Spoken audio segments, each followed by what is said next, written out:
BJP రాష్ట్ర అధ్యక్షులు రామచంద్రరావు గారు నిన్న శ్యాంప్రసాద్ ముఖర్జీ గారి జయంతి సందర్భంగా ఒక స్టేట్మెంట్ ఇవ్వడం జరిగింది. కాళేశ్వరం అవినీతిపై రేవంత్ రెడ్డి ఎందుకు మౌనంగా ఉన్నారు? బీజేపీ రాష్ట్ర అధ్యక్షులు రామచంద్రరావు. హెడ్లైన్స్ చూస్తే కాళేశ్వరం విషయంలో కాంగ్రెస్ బీఆర్ఎస్ డ్రామాలు ఆడుతున్నాయన్న రామచంద్రరావు, జాతీయ డ్యామ్ భద్రతా సంస్థ హెచ్చరించినా మరమ్మతులు చేపట్టలేదని విమర్శ, హైడ్రా కేవలం పేదల ఇళ్లను టార్గెట్ చేస్తుందని మండిపాటు. ఇక్కడ ఏమంటుండు, ఫస్ట్ ఇప్పుడు రేవంత్ రెడ్డి ఏమంటాడు, కాళేశ్వరంకి సంబంధించిన అవినీతిని కేంద్ర దర్యాప్తు సంస్థలకు అప్పగించిన, సో ఇప్పటి నుంచి కేంద్ర దర్యాప్తు సంస్థలే చూసుకోవాలని అంటాడు. అంటే బీజేపీని ఇరకాటంలో పెట్టే ప్రయత్నం చేస్తున్నాను అర్థం. ఇప్పుడు నాకు అర్థం కాని విషయం ఏంటంటే, నువ్వు ప్రతిపక్షంలో ఉన్నప్పుడు, టీడీపీలో ఉన్నప్పుడైనా, కాంగ్రెస్లో జాయిన్ అప్పుడైనా నీ మీద కేసులు పెట్టింది కేంద్ర దర్యాప్తు సంస్థల. కొంతమన్నా బుద్ధి, రోషం, పౌరుషం ఉండాలి కదా. రిపోర్ట్లు వచ్చేంత వరకు ఏమో ఏసీబీ పరిధిలో ఉంది. రిపోర్ట్లు వచ్చిన తర్వాత నువ్వు చర్యలు తీసుకోకుండా, జైల్లో పెట్టకుండా దాన్ని సిబిఐకి అప్పచెప్పి ఈరోజు బీజేపీని కాటంలో పెడతావు, బీజేపీని విమర్శిస్తావు. అంటే సిబిఐకి ఒకటే కేసు ఉంటుంది ఏంది? కేంద్ర దర్యాప్తు సంస్థల ఆధీనంలో 28 రాష్ట్రాలకు సంబంధించిన కేసులు చూడాలి, 8-9 కేంద్రపాలిత ప్రాంతాలకు సంబంధించిన కేసులు చూడాలి. ఈ ఒక్క కేసు ఉంటుందా?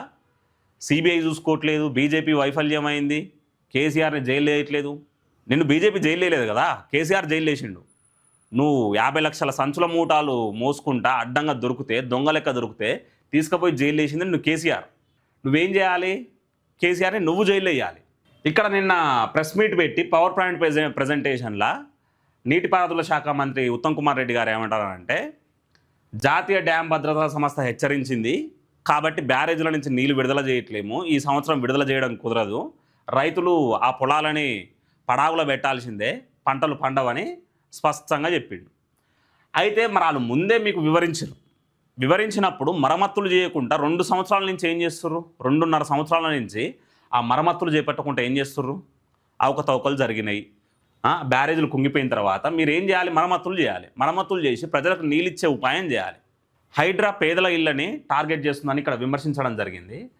మానసిక సంతృప్తి కోసం ప్రజలు ఇబ్బందులు పడుతుంటే ప్రజల ఆర్తనాదాలను విని ఆనందపడే రకం రేవంత్ రెడ్డి. కాబట్టి ఆ మూసీ నది ఒడ్డెమ్మట ఉన్న పేదల ఇల్లు మొత్తం కూలగడతాడు. అంతే తప్పితే ఆ ధనవంతుల ఇల్లు, ఆ ఫాతిమా కాలేజు, మరి ఎంఐఎం అంటే ఎందుకంత భయపడతారో కాంగ్రెస్ వాళ్ళు నాకు అర్థం కాదు. బహుశా వాళ్ళ పేరులోనే ఆ పేరుంది కాబట్టి అందుకు భయమేమో వాళ్ళకి. ఇక్కడ వివరాల్లోకి వెళ్దాం. జనసంఘ్ స్థాపకుడు డాక్టర్ శ్యాంప్రసాద్ ముఖర్జీ గారి జయంతి వేడుకలను హైదరాబాద్లోని బీజేపీ రాష్ట్ర కార్యాలయంలో ఘనంగా నిర్వహించారు. మాజీ మంత్రి బండారు దత్తాత్రేయతో పాటు బీజేపీ రాష్ట్ర అధ్యక్షుడు రామచంద్రరావు తదితర నేతలు ఆయన చిత్రపటానికి పూలమాలలు వేసి అంజలి ఘటించారు. దేశ సమైక్య కోసం ముఖర్జీ చేసిన త్యాగాలు మరవలేనివని ఈ సందర్భంగా నేతలు స్మరించుకున్నారు. నిన్న మనం పూర్తిగా విశ్లేషించుకోవడం జరిగింది. నిన్న 125వ జయంతి డాక్టర్ శ్యాంప్రసాద్ ముఖర్జీ గారిది. ఆ సందర్భంలో రాష్ట్ర కార్యాలయంలో తనకు నివాళులర్పించడం, అతన్ని స్మరించుకోవడం, అతను నిర్దేశించిన లక్ష్యాలని, సిద్ధాంతాలని అనుసరిస్తామని ప్రతిజ్ఞ పూనడం ఇక్కడ మనం చూస్తున్నాం. జాతీయవాద సిద్ధాంతంతో రాజకీయాలు చేయాలని చెప్పిన గొప్ప నాయకుడు శ్యాంప్రసాద్ ముఖర్జీ గారు. ఈ సందర్భంగా రామచంద్రరావు మాట్లాడుతూ, కాళేశ్వరం ప్రాజెక్టు వైఫల్యంపై కాంగ్రెస్ బీఆర్ఎస్ పార్టీలు పొలిటికల్ డ్రామాలు ఆడుతున్నాయని మండిపడ్డారు. జాతీయ డ్యామ్ భద్రతా సంస్థ హెచ్చరించినా మరమ్మతులు చేపట్టడం పాలకుల నిర్లక్ష్యానికి అద్దం పడుతుందన్నారు.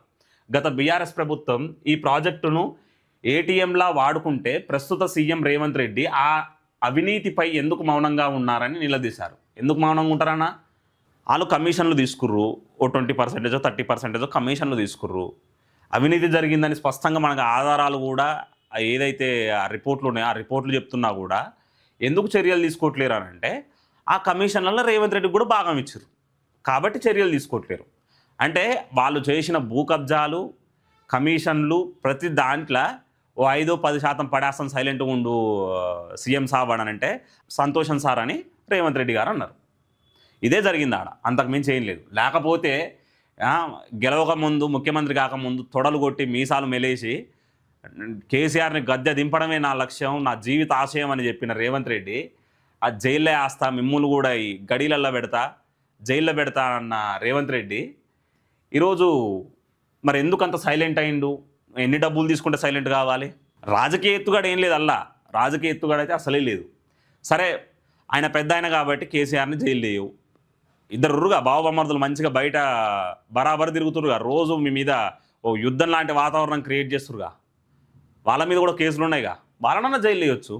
అంతా కలిసి దొంగలు రాజ్యాన్ని పంచుకున్నట్టు ప్రజల సొమ్ముని పంచుకుర్రు అంతే. మరోవైపు హైడ్రా కూల్చివేతల తీరుపై ఆయన అసహనం వ్యక్తం చేశారు. హైడ్రా కేవలం పేదల ఇళ్లను టార్గెట్ చేస్తుందని, ఎంఐఎం నేతలకు చెందిన ఫాతిమా విద్యా సంస్థల అక్రమ కట్టడాలపై కోర్టులు తప్పుబట్టినా ఎందుకు స్పందించడం లేదని ప్రశ్నించారు. కాంగ్రెస్ ఎంఐఎం దోస్తీ వల్లే ఈ పక్షపాతం అని, హైడ్రా అందరికీ ఒకే చట్టాన్ని వర్తింపజేయాలని, లేని పక్షంలో విపక్షాల అక్రమాలపై రాష్ట్రవ్యాప్త పోరాటానికి దిగుతామని హెచ్చరించారు. కూలగొట్టరు, వాళ్ళ కాలేజ్ ఎందుకు కూలగొడతారు? భయం ఆయా మళ్ళా.